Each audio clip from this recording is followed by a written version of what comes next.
जय हिंद जय भारत। क्लास ला आगे बढ़ाया जाए। बौद्ध धर्म के आज टाइटल उठा लिया जाए साहित्य, मोस्ट इंपॉर्टेंट टाइटल साहित्य। चलो चर्चा कर लेते हैं भैया कर। बौद्ध धर्म में साहित्य, पहला साहित्य मोस्ट इंपॉर्टेंट त्रिपिटक। त्रिपिटक ये नाम से स्पष्ट है, त्रिपिटक मतलब तीन। तो एकर अंतर्गत तीन ठन नाम हमला देखे मिल ही, जेकर चर्चा पिछले क्लास में करे भी जा चुके हैं। विनय पिटक, विनय पिटक, दूसरा सुत्त पिटक और तीसरा अभिधम्म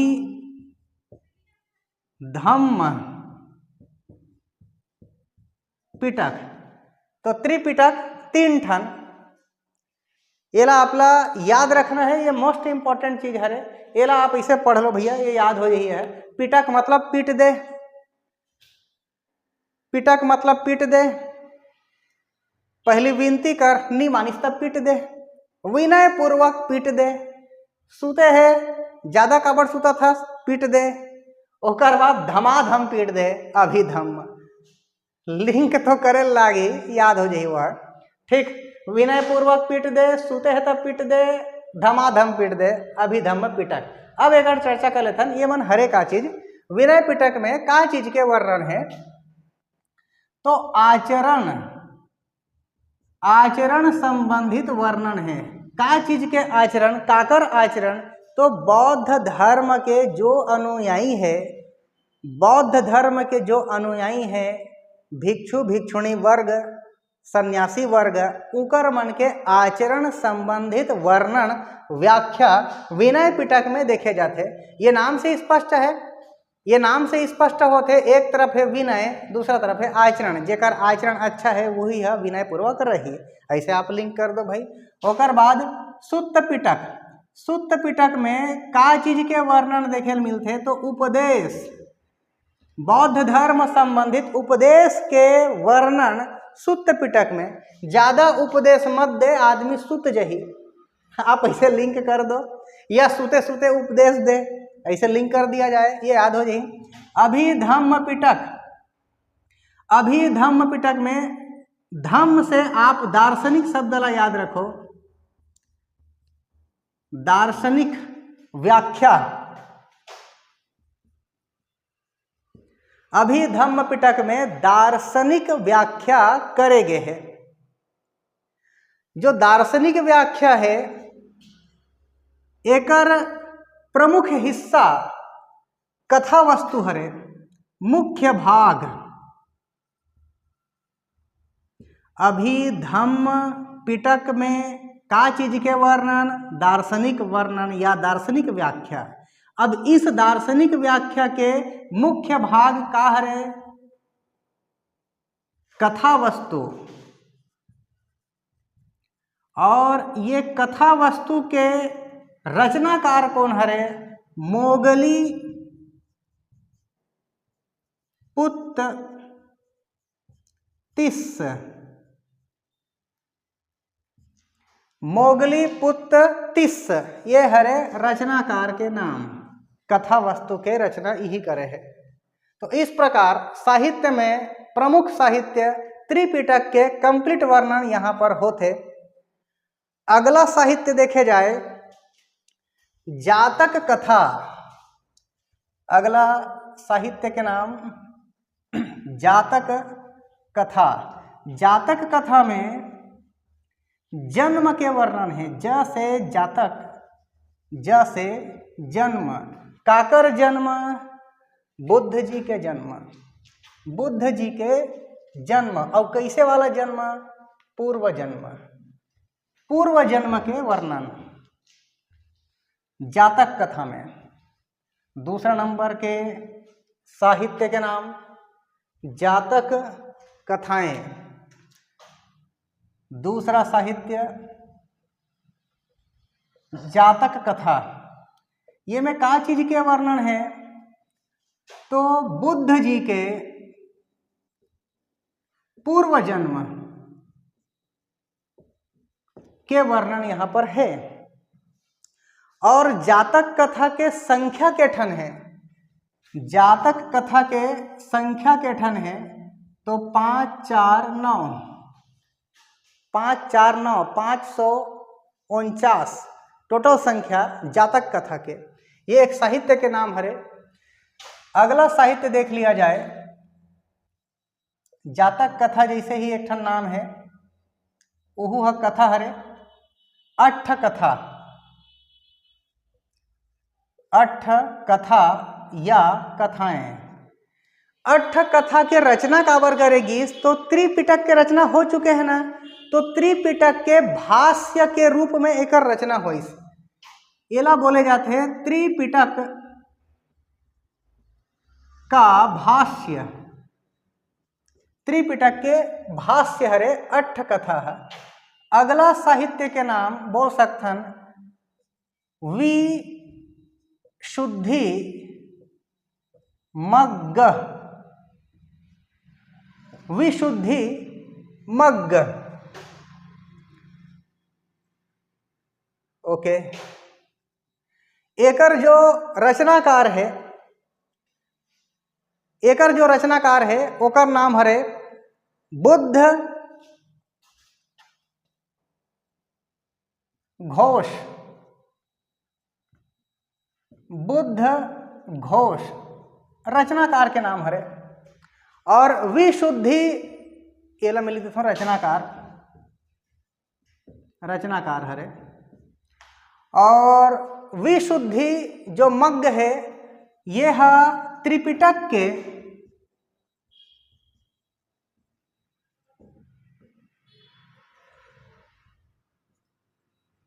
विशुद्धि मग्ग। सबसे पहली बात तो एक रचनाकार बुद्ध घोष, और विशुद्धि मग्ग त्रिपिटक के कुंजी बोले जाते हैं। त्रिपिटक के कुंजी बोले जाते हैं। ऊपर वाला है त्रिपिटक के भाष्य हरे और ये है त्रिपिटक के कुंजी हरे। साथ ही विशुद्धि मग्ग प्रमुख ग्रंथ हरे। प्रमुख ग्रंथ हरे काकर मनबर हीनयान के लिए, हीनयान अनुयायी के लिए।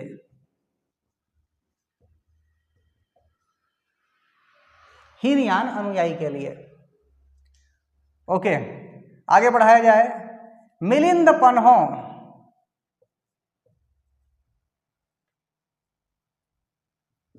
मिलिंद पन्हो अगला साहित्य के नाम। ये में काकर वर्णन है तो यूनानी राजा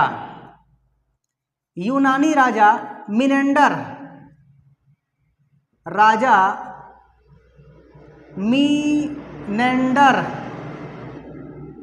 और नागसेन।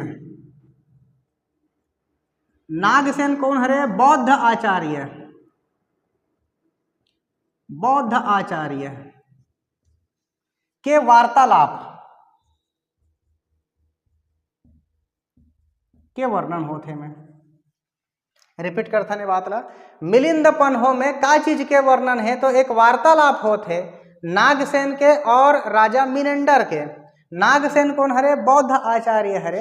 इन दोनों के जो चर्चा होते, वार्तालाप होते, वही चीज ला मिलिंद पन्हो में दर्शाए गए है। एक नाम में मिनेंडर है, ये यूनानी राजा हरे। यूनानी नाम हरे मिनेंडर है और अपन देसी नाम हो गए मिलिंद। मिलिंद भारत में मिलिंद, ठीक। साथ ही ये में जो भी लिखावट है वो है किस भाषा में है तो पाली भाषा में है। प से पन्हो, प से पाली भाषा, आप इला याद रखो, पाली भाषा में वर्णन है, ठीक। आगे साहित्य के नाम बुद्ध चरित। बुद्ध चरित जैसे कि हमारे भारत में हिंदू धर्म में रामचरित ऐसे होते ना, रामचरित मानस, रामचरित रामायण, उसी प्रकार ये शब्द पकड़ दिया जाए चरित, तो बुद्ध चरित जो साहित्य है ना बौद्ध धर्म में, ये ला बौद्ध धर्म के रामायण बोले जाते हैं। चरित से आप शब्द पकड़ लो, बौद्ध धर्म के रामायण बोले जाते हैं ला। अब चूंकि रामायण है प्रारंभ वाला चीज, इसलिए यह संस्कृत भाषा में है, संस्कृत भाषा में वर्णन है। और एक रचनाकार के नाम, रचनाकार अश्वघोष, अश्वघोष, बुद्ध चरित के रचनाकार अश्वघोष। ओके, और चूंकि रामायण बोला था तो ये हो गए महाकाव्य। ये बहुत सारा प्रश्न यहां से तैयार हो जाते, रिपीट कर देते प्रश्न किस प्रकार से बंद है। बुद्ध चरित का चीज हरे, तो बौद्ध धर्म के रामायण हरे। किस भाषा में रचित है, तो संस्कृत में। अब जैसे रामायण बोल दें तो भाई रामायण तो महाकाव्य हरे, तो बौद्ध धर्म पर बुद्ध चरित महाकाव्य हरे। बुद्ध चरित महाकाव्य है, संस्कृत में लिखावट है, ओकर रचनाकार कौन हरे, अश्वघोष हरे, और यह संस्कृत भाषा में है, और यह रामायण हरे बौद्ध धर्म के। अगला साहित्य के चर्चा कर दिया जाए, धम्मपद। धम्मपद ये ला बौद्ध धर्म के गीता बोले जाते हैं, गीता बोले जाते हैं, बौद्ध धर्म के गीता हरे। जैसे ये रामायण हरे ना, तो उसने ये बौद्ध धर्म के गीता हरे। अब एक प से पद है, तो एकर जो रचना है वो पाली भाषा में है, पाली भाषा में। आप लोग बस ये चीज ध्यान रखना है, रामायण संस्कृत, जेला रामायण बोले जाते हैं वो संस्कृत में है, बाकी हर जगह का वर्णन पाली भाषा में है। ये स्पष्ट भी हो गया है कि बौद्ध धर्म के प्रारंभ के जितना भी ग्रंथ है वो पाली भाषा में है, बाद में वो संस्कृत भाषा ला अपनाते हैं। ठीक, तो यहाँ पर साहित्य के चर्चा हुई, A to Z साहित्य, यहीं से ही प्रश्न बनना है, जो भी बनना है। 7 ठन साहित्य, जेमे मोस्ट इंपॉर्टेंट है त्रिपिटक, जेकर 3 ठन भाग, विनय पिटक, सुत्त पिटक, अभिधम्म पिटक, सब चीज के यहाँ पर चर्चा हो चुके हैं। अब ये ला आप मतलब अच्छा से समझना है और पढ़ना है। मोर ख्याल से उम्मीद करता हूँ आप मतलब समझ में आत होही, उम्मीद करता हूँ समझ में आत होही, और उम्मीद है बिल्कुल समझ में आई। ठीक, मिलता फिर अगला क्लास में। जय हिंद।